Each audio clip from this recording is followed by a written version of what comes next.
नमस्कार, आपण पाहता हिरकणी न्यूज. हिरकणी न्यूज प्रत्येक क्षण ताज्या घडामोडी आणि महत्त्वाच्या प्रत्येक बातमीसाठी नेहमी तत्पर. निवडणुकीची तयारी करणाऱ्या तृतीय पंथीला पाहताच नियत फिरली. इंजिनिअरिंगच्या विद्यार्थ्याचं तिघांना अटक. राजकारणात प्रवेश करून लोकांची सेवा करण्याची स्वप्ने पाहणाऱ्या एका तृतीय पंथीचा अंत अत्यंत दुर्दैवी पद्धतीने झाला.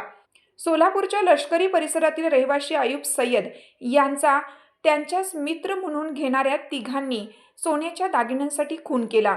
पोलिसांनी केवळ 6 तासात तपास पूर्ण करत मारेकऱ्यांच्या मुसक्या आवळल्या आहेत.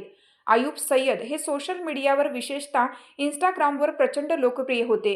त्यांचे लाखो फॉलोअर्स असून त्यांनी आपल्या प्रचाराचे व्हिडिओ आणि फोटो पोस्ट करून निवडणूक लढवण्याची जोरदार तयारी केली होती. प्रभाग 16 मधून महापालिका निवडणूक लढवण्यासाठी ते इच्छुक होते. मात्र त्यांच्या अंगावरील सोने आणि घरातील रोकड पाहून आरोपींची नियत फिरली. आरोपींमध्ये एका इंजिनिअरिंगच्या विद्यार्थ्याचा समावेश असल्याने सुशिक्षित तरुणांच्या वाढत्या गुन्हेगारी मानसिकतेवर प्रश्नचिन्ह उपस्थित होत आहे. स्कूटी आणि सोन्याच्या दागिन्यांच्या मोहापायी केली हत्या. शुक्रवारी रात्री 11:30 वाजण्याच्या सुमारास यशराज कांबळे हा आयुब यांच्या घरी आला होता. त्यानंतर आफताब शेख आणि वैभव पनगुले हे दोघेही तिथे पोहोचले. ओळखीचा फायदा घेत आरोपींनी घरात प्रवेश केला. प्राथमिक माहितीनुसार या तिघांनी मिळून आयुब याचे उशीने तोंड दाबून त्याची हत्या केली. हत्या केल्यानंतर आरोपींनी घरातील सोन्याचे दागिने, रोकड, मोबाईल आणि आयुब याची यामाहा स्कूटी घेऊन तिथून पळ काढला.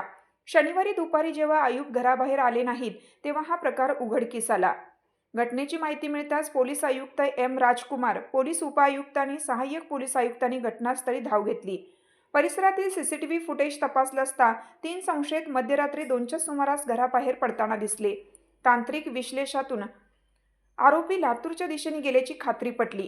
सोलापूर गुन्हे शाखेच्या पथकाने तातडीने लातूर गाठले आणि तिथल्या विवेकानंद चौक पोलिसांच्या मदतीने यशराज उत्तम कांबळे वय 21, आफताब इसाक शेख वय 24 आणि वैभव गुरुनाथ पनगुले या तिघांना अटक केली. अटक करण्यात आलेल्या आरोपींपैकी वैभव पनगुले हा इंजिनिअरिंगचे शिक्षण घेत आहे. या तिघांनी गुन्हा केल्याची कबुली दिली असून त्यांना 31 डिसेंबर 2025 पर्यंत पोलीस कोठडी सुनावण्यात आली आहे. आपल्या हिरकणी न्यूज चॅनलला लाईक करा, शेअर करा आणि सबस्क्राईब करायला विसरू नका आणि रहा अपडेट.